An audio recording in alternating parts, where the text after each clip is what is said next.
Salut à tous mes très chers yogis, mes très chers yoginis. Je suis super contente de vous retrouver sur ma chaîne YouTube. Aujourd'hui une vidéo un petit peu particulière. Pour resituer le contexte, nous sommes au mois d'août, c'est un petit peu mon mois off. Mais je voulais pas laisser la chaîne vide, donc je vais, pendant ce mois, vous proposer des vidéos non pas de pratique en tant que telle, mais plutôt mes routines, répondre à vos questions, vous parler de ma pratique. Donc cette deuxième vidéo du mois d'août sera une FAQ. Je vais essayer de répondre aux questions qui me sont le plus souvent posées. J'espère que celles que vous vous posez en feront partie. Et j'ai décidé de twister un petit peu cet exercice de la FAQ en vous proposant un stretch and talk. Bon, c'est pas moi qui l'ai inventé, hein, ça tourne sur YouTube, mais je vais m'étirer, faire ma pratique tout en vous parlant si ça vous va. On y va ? Donc la question qui revient assez souvent, c'est comment est-ce que j'ai commencé le yoga ? Eh bien, c'est un petit peu difficile de me rappeler parce qu'il me semble que je me suis intéressée à la culture indienne depuis très longtemps, depuis que j'étais assez jeune. Je me rappelle au moins au collège d'avoir commencé à acheter des bouquins sur l'Inde et des bouquins sur le yoga. D'ailleurs, je peux aller vous en chercher un d'ailleurs. Le petit guide du bien-être yoga, qui est sorti dans les années 90. Hein. Et du coup, bon, c'est assez old school. Mais je m'en suis beaucoup servi quand j'étais gamine au collège. Je pratiquais dans mon coin, hein. Très honnêtement, c'était pas très suivi. C'était vraiment comme ça pour m'amuser, hein, vraiment. Ça m'a intéressée cette pratique de yoga parce que j'étais quelqu'un de très stressé, de très anxieux. Donc c'est pour ça que je suis venue au yoga et aussi parce que j'étais très amoureuse de la culture indienne. Plus j'ai grandi, plus je me suis tournée vers internet pour pratiquer. J'ai été inscrite longtemps sur un site qui s'appelait My Yoga Online, qui proposait un petit peu comme on voit partout maintenant, hein, des vidéos en ligne avec un abonnement mensuel. Donc là ça m'a beaucoup aidé, il y avait des programmes ciblés, c'était vraiment génial. C'est là que j'ai découvert des professeurs comme Clara Roberts et d'autres que j'oublie, mais vraiment c'est vraiment dans mon cœur. Maintenant ça s'appelle Gaia TV, c'est différent, ils ont fusionné avec Gaiam je crois. Donc voilà, des bouquins quand j'étais au collège, puis des vidéos quand j'étais au lycée, puis surtout à la fac en fait. Mais c'était de temps en temps comme ça, rien de suivi, rien de très sérieux.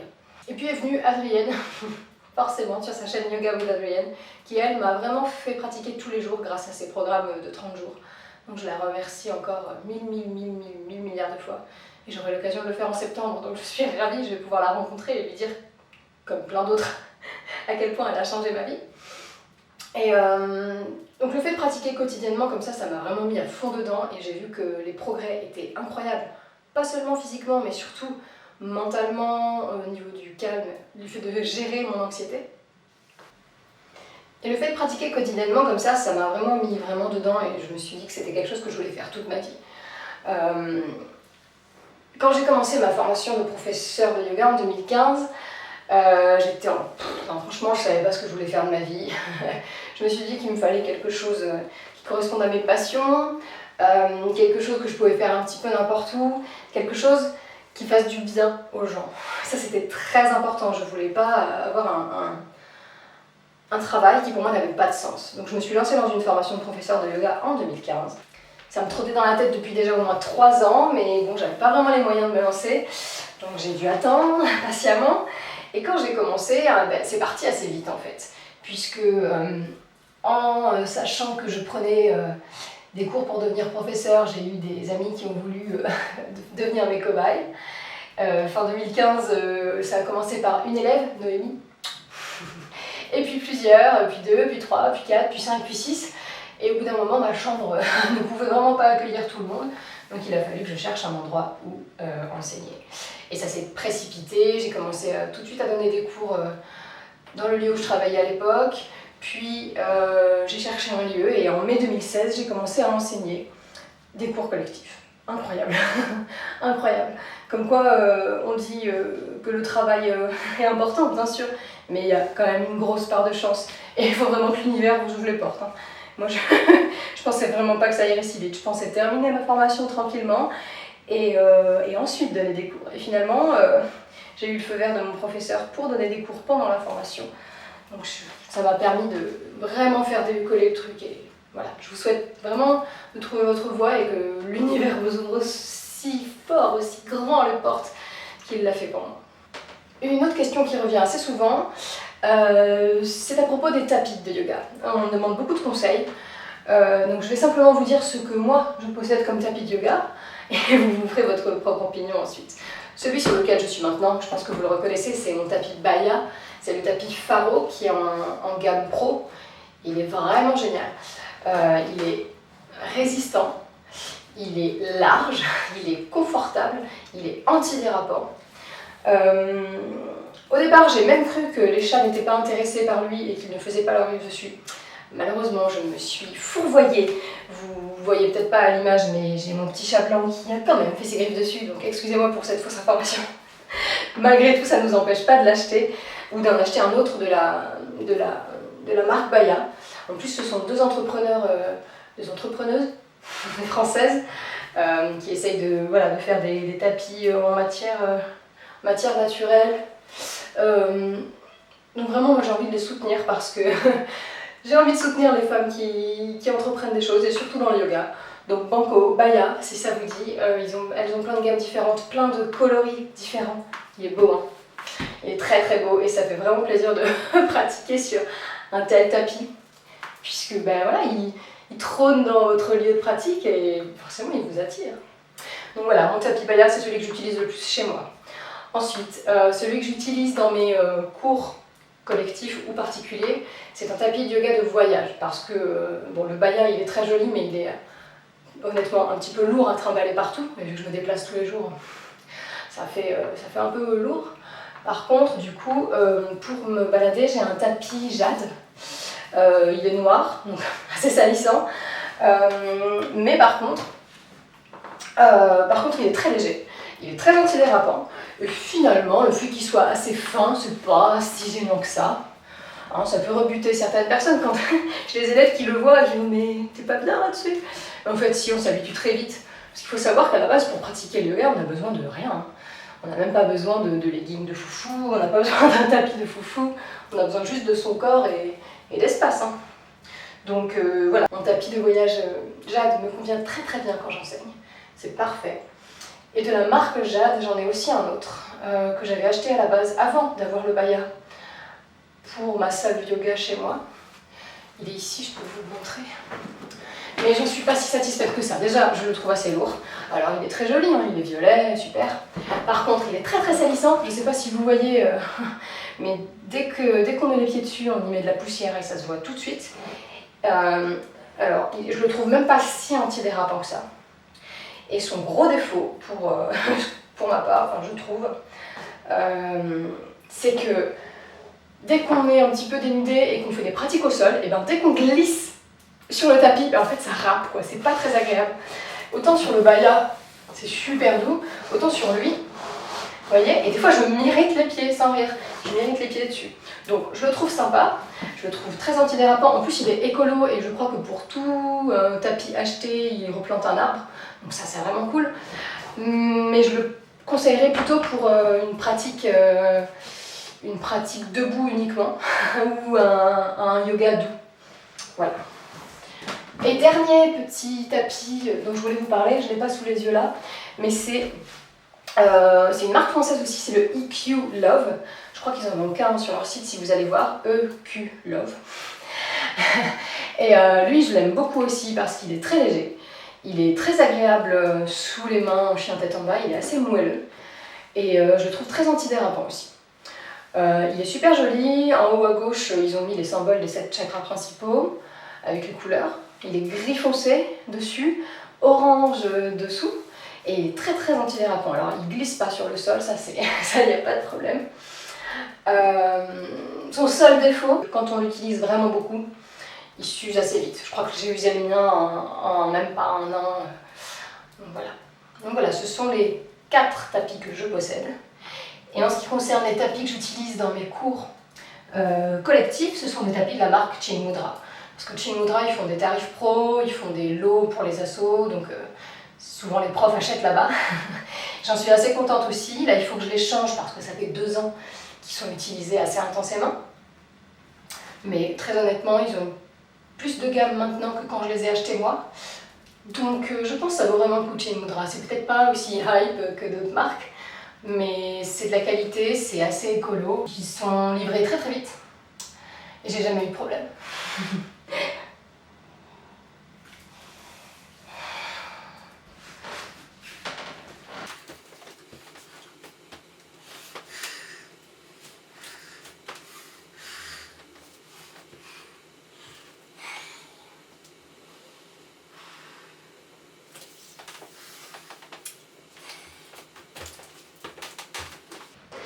Autre question que j'ai assez souvent, c'est quand on est débutant, par quoi commencer?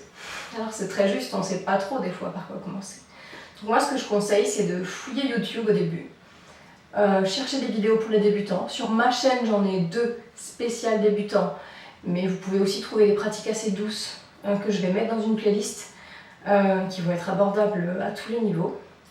Bien sûr, j'essaye de m'adapter toujours à tout le monde, mais je comprends que ça fasse un petit peu peur des fois de se lancer dans une pratique qu'on ne connaît pas.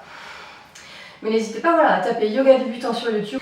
Vous allez trouver 1000 vidéos qui vont vous correspondre. Et c'est un bon moyen. Pratiquer chez soi, mais pas très longtemps parce que c'est dur de se motiver, mais pratiquer chez soi 10 minutes, 20 minutes, pas plus au début pour voir si ça nous plaît. Commencez par des postures de base, des postures assises, quelques postures debout sans trop défier votre équilibre ou votre force au début.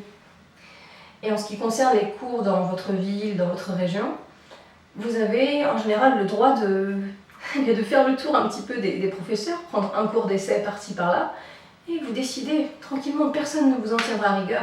Au contraire, ce qui est important, c'est que vous trouviez le professeur, la pratique qui vous correspond. Donc mon conseil, c'est prenez le temps. Si vraiment le yoga ça vous intéresse, prenez le temps de tester, de vous autoriser à lâcher l'affaire si un prof ou une vidéo ne vous convient pas, changer, vous adapter, prendre le temps. Je vais vraiment faire une playlist débutant sur ma chaîne, comme ça vous pourrez piocher dedans si ça vous intéresse.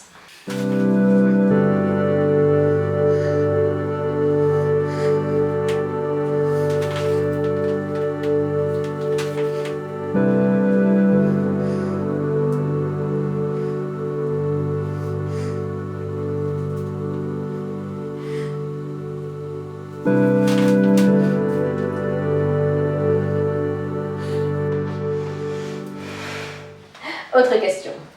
On me parle souvent des week-ends de yoga que j'organise et on me demande si je vais en organiser d'autres. Bien sûr, j'adore ça. J'ai vraiment pris goût à ça. J'adore me retrouver dans un endroit que je ne connais pas avec des gens que souvent je connais à peine et pratiquer tous ensemble pendant 2-3 jours. Je trouve ça magique, vraiment. Donc je ne vais pas m'arrêter, vous inquiétez pas. Et vous serez mis au courant bien sûr assez vite. Ma retraite de septembre est complète, donc à moins qu'il y ait des désistements. Pour celle-ci, c'est trop tard, mais l'année prochaine, 2019, je vais essayer d'en organiser au moins 4. Je vais essayer. Ce que j'aimerais beaucoup faire, c'est garder mes créneaux retraite au mois de mars, retraite au mois de septembre, et je vais essayer de me balader un petit peu plus loin de chez moi. Pour l'instant, je suis allée en Auvergne, je suis allée en Dordogne, et je vais aller en Charente-Maritime. Là, le but, c'est de m'expatrier un petit peu. Donc, j'ai dans l'idée de peut-être aller jusqu'en Normandie, peut-être, je sais pas, peut-être au mois de mars, et de descendre dans le sud-est au mois de septembre. Donc je vous tiens au courant. Et j'aimerais en rajouter 2, peut-être sur 3 jours cette fois-ci, du coup 3 jours complets, une en janvier et une pendant l'été, je sais pas encore exactement quand. L'idée ça serait qu'elle soit plus près de chez moi pour que ça contrebalance les 2 autres, et que mes élèves limousins puissent y accéder plus facilement. Et bien sûr, tout le monde sera le bienvenu, tout le monde est toujours le bienvenu dans mes retraites, même les débutants, même les curieux, même les avancés. J'essaye toujours de trouver quelque chose qui va correspondre à tout le monde. Donc, ne vous inquiétez pas, pour 2019, il y aura plein d'occasions de se croiser. Autre question qu'on me pose beaucoup. Ça commence souvent par « je souffre de » ou « j'ai telle pathologie, est-ce que je peux faire ci, est-ce que je peux faire mi ?» Alors, autant j'aimerais beaucoup pouvoir toujours vous répondre à ce genre de questions, autant je ne me substitue ni à un médecin, ni à un kiné, ni à un chirurgien, encore moins. Et j'y vais toujours avec beaucoup de pincettes. Donc je peux vous conseiller des postures qui peuvent soulager certains symptômes, bien sûr, Je peux vous dire quelles postures sont à proscrire si vous avez par exemple mal au poignet, problème de cervical ou des maux de tête. Mais si vraiment vous sortez d'une opération, si vous avez une maladie chronique, si vous souffrez des articulations depuis assez longtemps, je vous conseille toujours de demander conseil à votre médecin avant de pratiquer une de mes vidéos ou un cours collectif. S'il vous plaît, prenez soin de vous, aimez votre corps.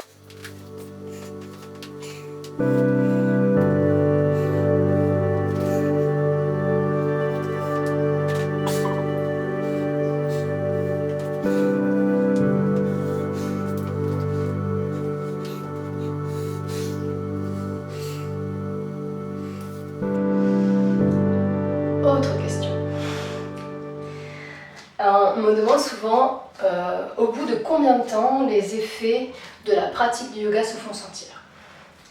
C'est très difficile de répondre à cette question également. Parce que ça dépend de beaucoup de choses, ça dépend des gens.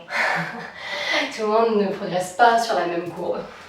Ça dépend depuis combien de temps vous pratiquez, ça dépend à quelle fréquence vous pratiquez.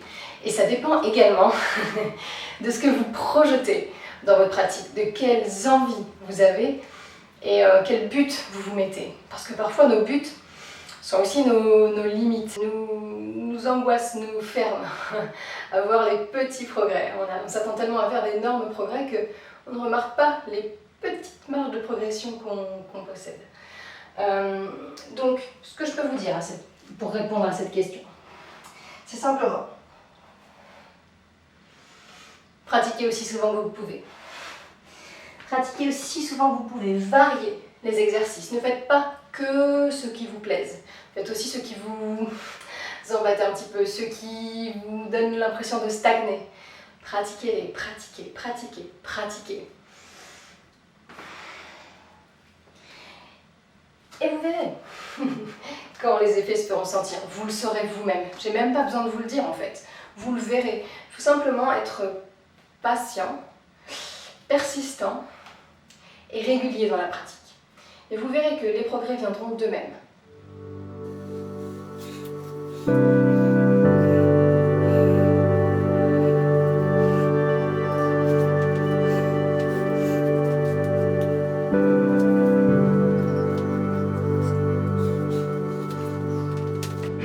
Autre question.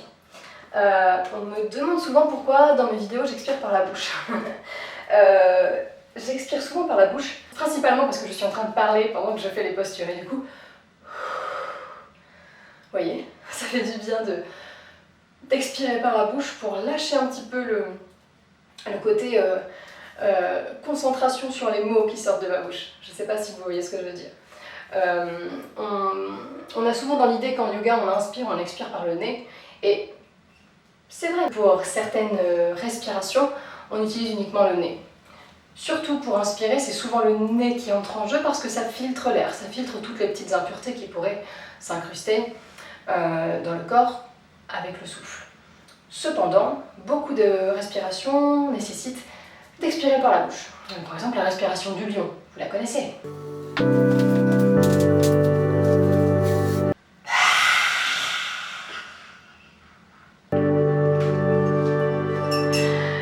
Mais d'autres également. Ceci dit, on inspire aussi par la bouche parfois. Vous connaissez Shitali, la respiration rafraîchissante.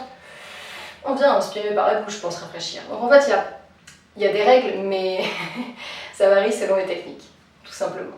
Mais ne vous forcez pas quand vous pratiquez mes vidéos à souffler par la bouche quand je souffle par la bouche. Si vous, ça vous va d'inspirer et expirer par le nez, que vous êtes bien dans votre rythme de respiration et que vous ne sentez pas le besoin d'évacuer, parfait. Question un petit peu liée à une précédente qu'on me pose souvent, c'est à quelle fréquence pratiquer? Encore une fois, il n'y a pas vraiment de règle. Moi, j'aurais envie de vous dire pratiquer tous les jours, ne serait-ce que 10 minutes. Pour moi, le yoga, c'est tous les jours, chaque minute dans la vie, même si des fois, on est un petit peu stressé et ça marche pas, hein, entre guillemets. Mais pour moi, le yoga, c'est vraiment un mode de vie. C'est pas un sport, c'est pas une mode, c'est un mode de vie. Et pour moi, le yoga, il est là tout le temps. Quand je conduis, quand je mange, quand je fais la cuisine, quand je parle. Même si j'ai encore beaucoup d'efforts et beaucoup de progrès à faire, hein. Je suis pas maître zen, ok. Mais je m'éloigne de la question. La question c'est à quelle fréquence pratiquer. Tous les jours si tu peux, toutes les semaines si tu peux.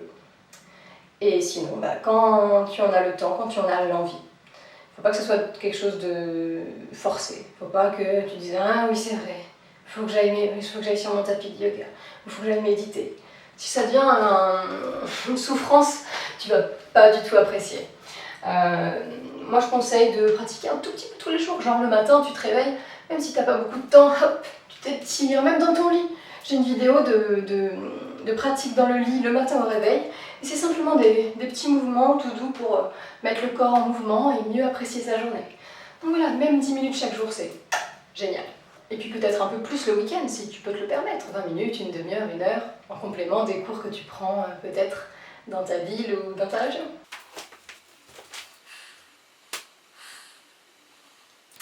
On me demande aussi souvent quels vêtements je conseille. Encore une fois, j'ai pas envie de vous forcer à consommer. Pour moi, les vêtements qui sont bons pour pratiquer le yoga, c'est ceux dans lesquels vous vous sentez bien. Point, barre. Donc ça peut très bien être votre pyjama, ça peut être un short, n'importe lequel, ça peut être les habits avec lesquels vous courez, aucun problème. Ça peut être tout simplement des leggings pas chers. Hein. Alors, si vous avez envie que je drop des noms de marques, je peux le faire. Pour ma part, ça vient souvent de Fabletics, même si je conseille pas forcément parce qu'ils tiennent pas beaucoup dans le temps et qu'il y a toujours cette obligation de consommer tous les mois. C'est moyen. Sinon, j'aime beaucoup la marque Killstar, mais bon, c'est assez goth, donc faut aimer. J'aime beaucoup la marque de danse Danskin. Ils font des très beaux produits, mais un petit peu chers peut-être. Et sinon, tiens, j'avais oublié, mais je crois que je suis encore ambassadrice d'une marque qui s'appelle Wholesome Culture et qui propose des t-shirts, mais aussi quelques vêtements de yoga. Et c'est une marque qui promeut l'alimentation végétale. Donc j'avoue, j'ai quelques vêtements de cette marque-là. Mais quels que soient les vêtements dans lesquels vous pratiquez, il faut qu'ils soient suffisamment amples pour ne pas vous gêner, ou alors suffisamment stretch pour pouvoir vous permettre de bouger. Il faut que vous n'ayez pas à vous arranger toutes les 2 secondes, que vous n'ayez ni trop chaud ni trop froid.